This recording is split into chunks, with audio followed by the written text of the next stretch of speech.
Praise the Lord. സ്നേഹമുള്ളവരെ, 91-ാം സങ്കീർത്തനം ദൈവത്തിൻ്റെ സംരക്ഷണത്തെ പ്രകീർത്തിക്കുന്ന സങ്കീർത്തനമാണ്. ആ സങ്കീർത്തനത്തിൽ നിന്ന് 2 വാക്യങ്ങൾ വായിച്ചുകൊണ്ട് ഇന്നത്തെ നമ്മുടെ ധ്യാനം ആരംഭിക്കാം.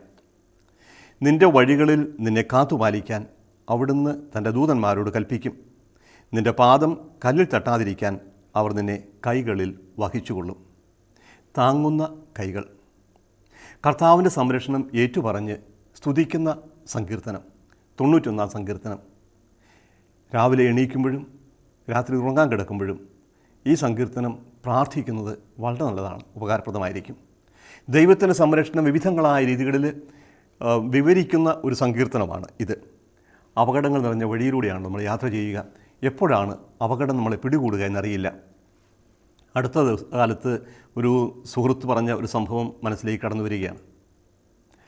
10ാം ക്ലാസ്സിൽ പഠിക്കുന്ന മകനെ ബൈക്കിന് പുറകിൽ കയറ്റി അപ്പൻ പട്ടണത്തിലേക്ക് പോവുകയാണ്. നാട്ടുവഴിയിലൂടെ വണ്ടി വാങ്ങിയിട്ട് അധികമായില്ല, ലൈസൻസ് പുതുതാണ്, ഓടിക്കാൻ അധികം പരിചയവുമില്ല.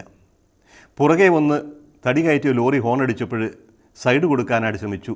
പക്ഷേ വണ്ടി കാനയിലേക്ക് മറിഞ്ഞു. പുറകിലിരുന്ന മകൻ വഴിയിലേക്കും, അപ്പനും ബൈക്കും കാനയിലും. പുറകെ വന്ന ലോറി ബ്രേക്ക് ചെയ്യാൻ സാധിച്ചില്ല. മകൻ്റെ കാലിലൂടെ വണ്ടി കയറി ഇറങ്ങിപ്പോയി. മകൻ്റെ ദേഹത്ത് വണ്ടി കയറുന്നത് കണ്ട് അപ്പൻ വാവിട്ട് നിലവിളിച്ചു. എന്ത് സംഭവിക്കുമെന്നറിയില്ല.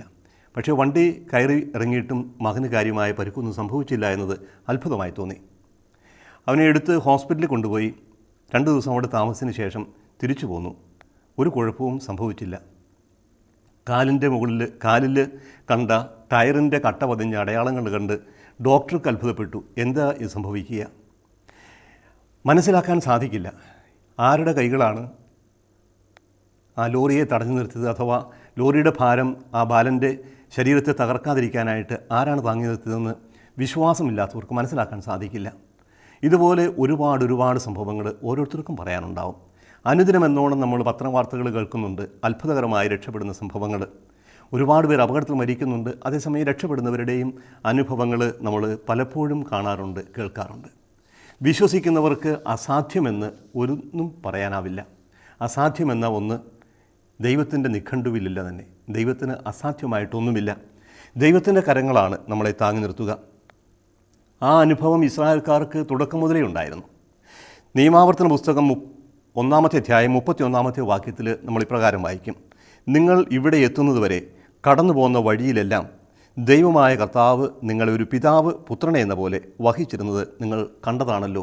പിതാവ് പുത്രനെ തോളിലെടുക്കുന്നത് പോലെ ഇസ്രായേൽ ജനത്തെ വഹിച്ചുകൊണ്ട് പോകുന്ന ദൈവം.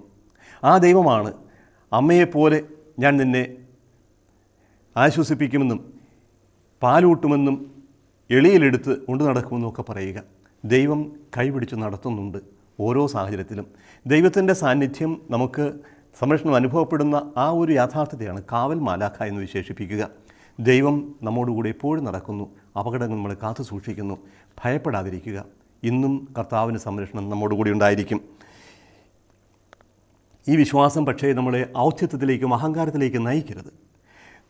ഈ സങ്കീർത്തന ഭാഗം എടുത്ത് ഉദ്ധരിച്ചുകൊണ്ടാണ് സാത്താൻ ആവശ്യപ്പെട്ടത്, നീ ദൈവത്തിൻ്റെ പുത്രനല്ലേ, താഴേക്ക് ചാടൂ, ദൈവത്തിന് ദൂതന്മാർ നിന്നെ കൈകൾ താങ്ങിക്കൊള്ളും. അതൊരു പ്രലോഭനമായി, ദൈവത്തെ പരീക്ഷിക്കലായി യേശു മനസ്സിലാക്കി. ഗോപുരമുകളിൽ നിന്ന് താഴേക്ക് ചാടുന്നത് ഔദ്ധത്യമാണ്. ദൈവം താങ്ങിക്കൊള്ളുമെന്ന് വിചാരിച്ച് ഔദ്ധത്യങ്ങൾക്ക്, സാഹസങ്ങൾക്ക് മുതിരരുത്. ആവശ്യമുള്ള കാര്യങ്ങളിൽ ദൈവം നമ്മളെ സംരക്ഷിക്കും. പക്ഷേ നമ്മുടെ അഹങ്കാരത്തിനും ഔദ്ധത്യത്തിനും ദൈവത്തിന് കൂട്ടുനിന്നു വരില്ല.